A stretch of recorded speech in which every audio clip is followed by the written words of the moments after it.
was in the RAF. One daughter away as a land army, and one daughter away working in a munitions factory. How devastating. Look carefully and you'll see a withered arm. This was my father, seriously wounded in the First World War, who, with the help of my long-suffering mother, raised 7 kids in the East End of London, all on a night watchman's wage. My mum and dad's second favourite activity was going to symphony concerts. My neighbour wanted this photo remembered.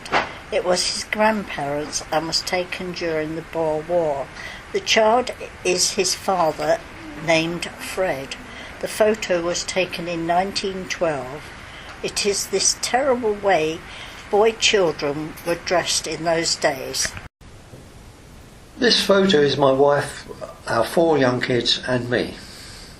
It was taken at an open day at the acoustics company I work for.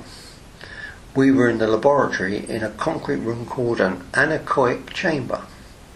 In this room, the echo qualities have been carefully calibrated so that the noise from machines being tested can be accurately tested. Shortly after this photo was taken, the laboratory technician took out a pistol and fired a blank shot as a demonstration. Very, very loud. The kids, and myself, didn't expect that, and it frightened them, making 3 of them cry. Of course I should have checked first. Some fizzy pop soon cheered them up. This is me in Malta. I must be about 3 or 4 years old with my eldest brother, my aunt and uncle who took the photo. They took us for a day in the country in their car. I remember I did annoy my uncle as I was sitting in the back seat behind him with the window open while he was driving, and I kept putting the indicator up and down. It used to be bright orange. He kept telling me to stop it. My dad, when he was about 14, before the First World War, 1914, 1918, he was an accomplished musician and performed on stage playing his banjo. Regrettably, in 1916 at the Battle of the Somme, he lost the use of his shoulder and lost a lung. That ended his performing career, and he was reduced to being a night watchman for the British Rail. He used to tell my older brothers and sisters about rich toffs who picked up ladies off the street in central London, had their way with them in chauffeur-driven car on the way to the East End, and kicked them out of their cars without payment, just by the railway yards where my dad worked. My dad was so sorry for them, he used to get the ladies to warm themselves up in his watchman's hut and give them a cup of tea. I'm certain he loved my mum too much to take advantage of the situation. Birch in Kent was where I was born. Last year I went back for a holiday. We had to look round to see if I could remember any places. We found the row of cottages. 3 Mill Row was the cottage. The church, pub, school and square are still there. It was lovely to go. Yes, it's me, about 12. No, I didn't, and I don't have a transsexual tendency. 3 of my older sisters decided to dress me up. How beautiful I look. I'm afraid this photo does indicate part of my character. I like dressing up and showing off. Although I get very nervous and self-conscious beforehand, once I'm in front of a crowd, I don't want to stop. I used to be shy, but now I like being the centre of attention, dressed or undressed. End of year 2 and still no school uniform. One of the only 2 boys in the class. Talk about standing out. My mum couldn't afford to buy me a school uniform. I was from the East End of London, yes, a real cockney.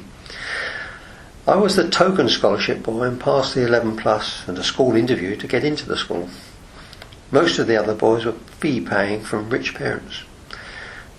There were only 2 scholarship boys in my class, and we were both treated abominably by both the teachers and the boys.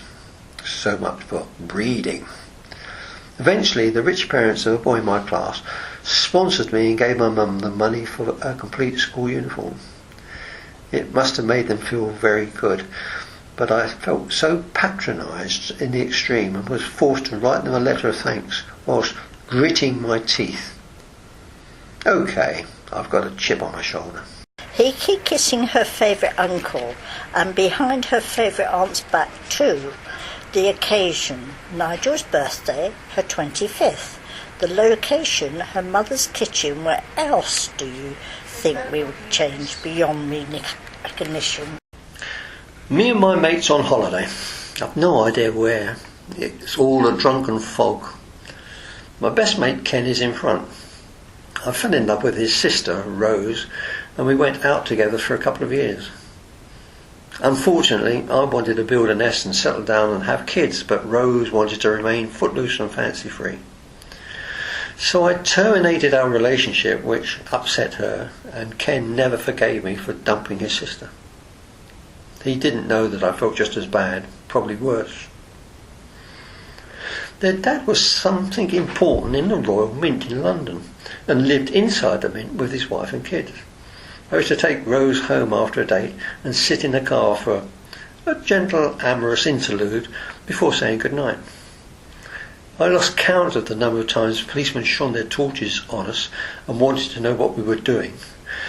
They were afraid we were trying to rob the Mint. 50 years married and our family party. I was lucky because I had a good husband. We never went to bed on an argument. He was my best friend and we made our marriage work despite some hard times. We worked on a farm and were childhood sweethearts. When Albert died of cancer, I was devastated but happy that I was with him to the end. I am very lucky. My daughter Kim at the 1977 Jubilee celebration. She was elected as our local beauty queen. What spoilt the celebration for me was that the week before I'd taken voluntary redundancy. The company I worked for was in financial trouble. I was in charge of 6 engineers, all of whom made redundant over the previous 6 months, and I was expected to do all the work they had left behind, an impossible task. After discussing it with my wife, she told me to get out of the company as quickly as I could, bless her. The company immediately took back my company car, which I was going to decorate and drive Kim around in the Jubilee parade. I spent 2 days trying to find someone with a suitable car to take place. Eventually, a good neighbour with a sports car volunteered, so Kim still had a few moments of fame. At the celebration, I had got all the kids to do a picture or something in competitions. 2 of my sons won first prize in their category, and I won first prize for adults. Kim was Jubilee Queen, and my wife did a lot of the cooking. Our youngest son won second prize in fancy dress. We never stopped telling me that he was a failure. Only joking.